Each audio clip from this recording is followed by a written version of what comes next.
yesterday we talked about the American physicians and their policy, American College of Physicians, and their position about gun control and just talking about gun safety and everything.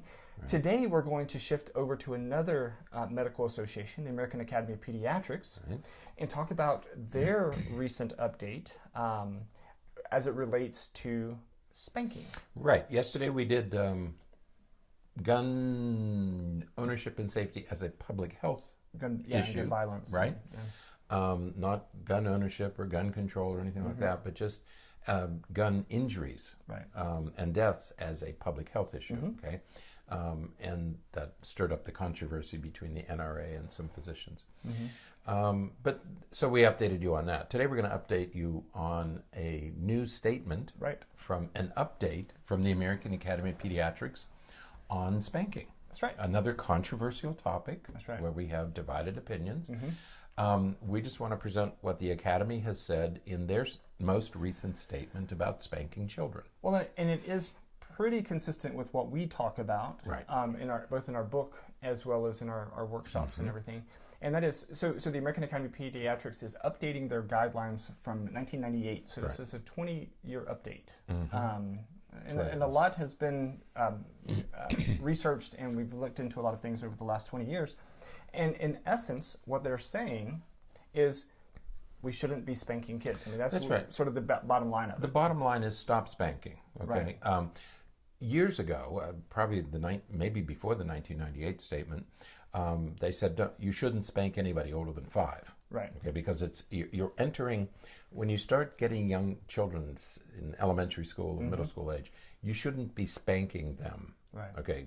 Period. Right. Okay, because it's a different act altogether. So they talk mainly in this one about birth to 5. Right. Okay, how to handle behavior, what parents consider behavior problems, birth to 5. So this update of the 1998 guidelines does 2 things. Number one, it has a much stronger statement about don't spank. Okay, right. It has no place in, especially children younger than 5. But the other thing it does is it says to pediatricians, but also advise parents about alternatives they can use. So that's a new part of the statement. Absolutely. And so what they do a very nice job in this article. It's an article from CNN. They do a nice job in this article kind of detailing some of these specifics. And basically the discussion in regards to not spanking highlights the fact that a great deal of research supports the notion that spanking is not effective. It's not beneficial. It doesn't have long-term lasting changes in the behavior that we're seeking to terminate. And we've been saying that for so long that parents say, well, when you have these arguments about spanking, okay, put aside that it hurts children, put aside that it damages relationships. It's not very effective. Right. Okay. And the bottom line is, if you want to change a child's behavior, if that's what you want to do. Now, if you just want to punish, if you just want to hurt somebody, but if you really want permanent behavior change, there are far more effective ways to do it. Right. Now, I like some of the things that they said in here, because it does point to some of the issues that people raise about research in this area. One of them is the fact that research has suggested that there is a relationship between spanking and later aggressiveness in children, even the potential for problems with reduced gray matter. I was trying to get to problem solving and things like that. So, but there are these significant issues. In one of the, I suppose that you would say, criticisms of some of this research is that it is correlational. And they say, well, that's correlational data. You can't say that spanking causes that or anything like that. But there's no other way to do the research. Right. I don't think that there are many people who would argue that smoking can lead to lung cancer. Right. But that's correlational data. It doesn't cause, we can't say that it causes it. It really looks like it, but we can't say causes, because what that would require from a methodological perspective with research, what that would require is something that we just can't do to people. Right, and that's why you see in warnings, it has been related to a higher incidence of. Okay, smoking during pregnancy or drinking during pregnancy has been associated with a higher incidence of. So in other words, we're not saying causal. But my goodness, there's a lot of evidence out there that you shouldn't drink when you're pregnant. Okay, there's a lot of evidence out there that spanking has at least these two effects on children. I mean, there's research that suggests, and that's to me a powerful statement. Well, is you have later problems during depression and later in life with adolescence, but also we're talking about brain actual structural changes in the brain in children who are spanked. But if we look at this, and it points out in this article, if we look at this comprehensively, what we see is that okay, we can be critical about whether or not spanking causes some of these things. Okay, we can say it doesn't cause them. We can't say that it causes them. We can say that there's a strong relationship between them.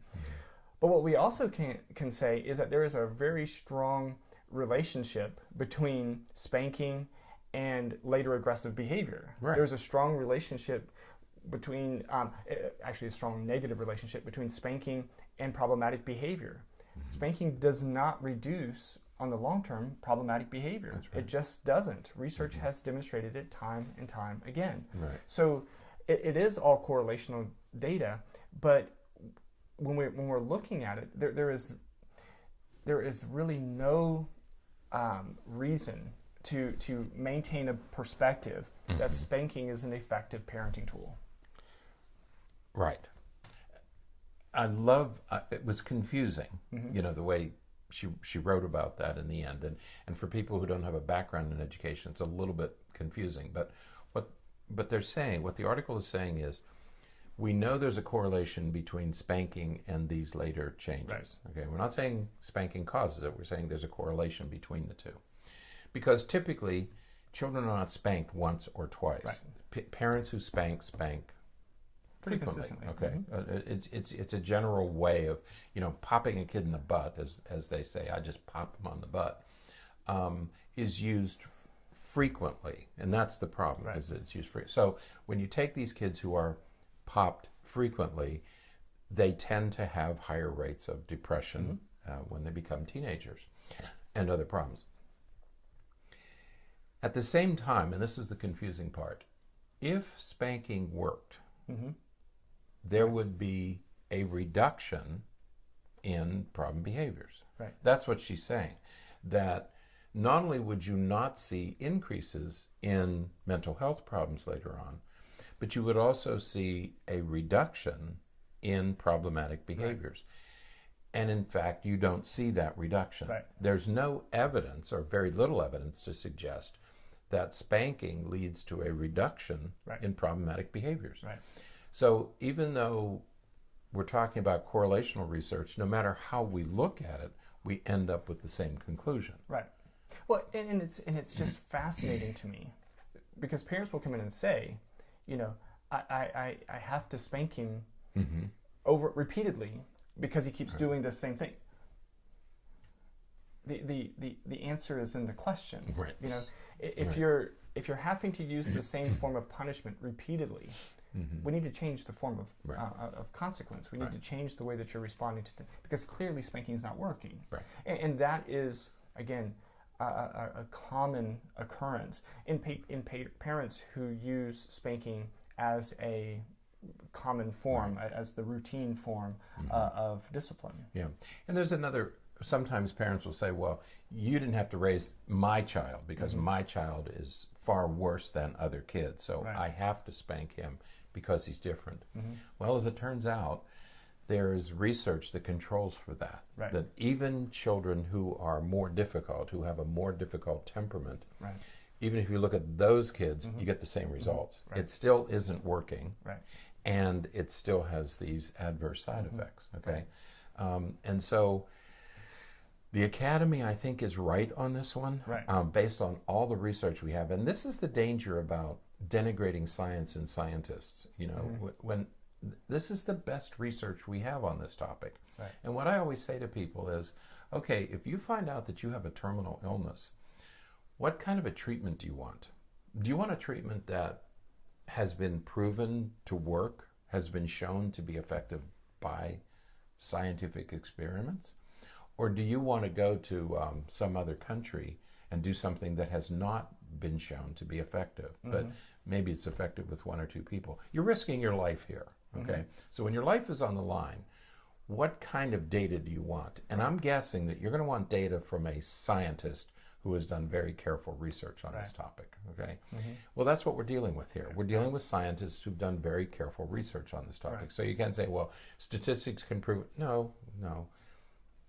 We have to have something to make clinical decisions about, intervention decisions, and we use science to do that. So be careful about not believing in science. It's all we have. Right, and that is the other part to this, is that there is research to suggest that some of these other strategies are very effective. Right.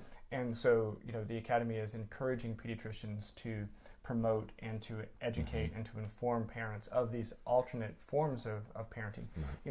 It's not saying that pediatricians need to report parents who spank. No. They're not saying that they need to hold the parent to any consequence, but they do need to encourage the parent to identify some more effective and proven forms of consequence. Now, we've been talking about spanking, but in this statement, they also include humiliation, name-calling, insulting. Right. What are some of the others? Hitting, spanking, threatening, insulting, shaming. They're saying don't use any of those. Right. So to say that they just talk about spanking is to narrow it a little more than they intended. Right. They're talking about spanking and other forms of this kind of discipline. Right. Okay. Right. And so they're talking about anything that might damage the relationship between you and your child. Absolutely. And the problem with these things, like spanking and insulting and threatening, is you risk damaging the relationship. Right. And what you want more than anything is to have a loving relationship based on mutual respect and trust. And you don't get that by hitting people. You get that by doing other things. Absolutely. And fortunately, in this position statement, they say, here are some other things you can do, which is good. Yeah, so check out this article. It is well written and includes a lot of other links to different things. You don't want to talk about spare the rod, spoil the child, do you? We've talked about it before. Yeah. At the beginning of this article, there's a statement, the biblical about discipline. And so we discussed that in our book about sparing. Right. Yeah. The